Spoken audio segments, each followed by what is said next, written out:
15 বিঘা কৰেছি মই। বজাৰ কেনেকুৱা বৰ্তমান? বর্তমান বজার ডাউন আমার কৃষকসকলক নোপোচায়। বর্তমান বজার 9 টাকা চলি আছে, 9.5 টাকা চলি আছে। বিঘা প্ৰতি কিমান টকা খৰচ হয়? বিঘা প্ৰতি খৰচ আপনাৰ 20,000-25,000 হয়। মানে উচিত মূল্যটো আপোনালোকে পোৱা নাই বৰ্তমান? উচিত মূল্য পোৱা নাই, মানে আমাৰ এই চৰ অঞ্চলেৰ পৰা যাতায়াত ব্যবস্থাটো বেয়া। যাতায়াত ব্যবস্থা ইমান ভাল নহয়। জলজলি নদী আছে, উত্তৰ ফালে ব্ৰহ্মপুত্ৰ নদী আছে, এখন ব্ৰিজও নাই। আমি কৃষিমন্ত্ৰীৰ ওচৰত অনুৰোধ ৰাখিছোঁ, কৃষিমন্ত্ৰী যাতে আমাক আলুগুটিৰ পৰা শিমলুতলা বজাৰ যোৱালৈকে এখন ব্ৰিজ বনাই দিয়াৰ ব্যৱস্থা কৰে। তাৰ বাবে মই কৰজোৰ অনুৰোধ কৰিছোঁ। বজাৰত উচিত মূল্য দিব লাগে, তাৰমানে বজাৰত আমাৰ যি কৃষকসকলক উচিত মূল্য দিব লাগে। মানে আলু খেতি, অকল আলু খেতি নহয়, আমাৰ বিলাতী লাওৰ খেতি, আপোনাৰ কবি, বেঙেনা। এই অঞ্চলৰ কিমান শতাংশ মানুহে খেতি কৰে আলু খেতি? আমাৰ এই অঞ্চলৰ 99% মানুহে খেতি কৰে।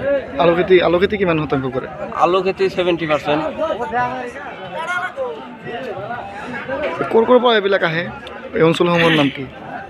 এই অঞ্চলৰ হ'ল আপোনাৰ বৰপেটা জিলাৰ আলুগুটি চৰ। আৰু ক'ৰ পৰা আহে? থানা বাগবৰ। ইয়াৰ আমাৰ শিমলুতলাৰ ইয়াৰ কোন গাঁৱৰ পৰা আহে? ধৰ্মপুৰ, ভাতনাবাটি, নিৰলা, কাৰাইখেতি, ঘাটিয়ামাৰি, আলুগুটি, বাগমাৰা, এই আৰু ইত্যাদি ধৰণৰ বহুত গাঁও আছে। বজাৰৰ পৰা কিমান কুইণ্টেল বিক্ৰী হয় আইডিয়া এটা? ইয়াত বহুত বিক্ৰী হয়, 3-4 হাজাৰ বস্তা এনেকৈ। আমিতো বস্তা হিচাপত বিক্ৰী কৰোঁ, বস্তা 3-4 হাজাৰ বস্তা। এইসমূহ ক'ত যায়? এইবিলাক আপোনাৰ শ্বিলং, নাগালেণ্ড, মণিপুৰ, হোজাইলংকা, লামডিং, মানে অসমৰ বাহিৰতো যায়। তাৰমানে অসমৰ বাহিৰতো যায় ইয়াৰ পৰা। নগৰগুৰিৰ পৰা বাহৰুল ইছলামৰ প্ৰতিবেদন, এনি ভাৰত 24। নিবিৰ, নিবিৰ, কিনো অনবৰত লাগি থাকা? ক'তনো লাগি আছো? ইমান সময় হ'ল বাথৰুমতে সোমাই আছ। তোৰ আজিকালি কি হৈছে বাবা? কথা এটাও ভালকে নাপাত।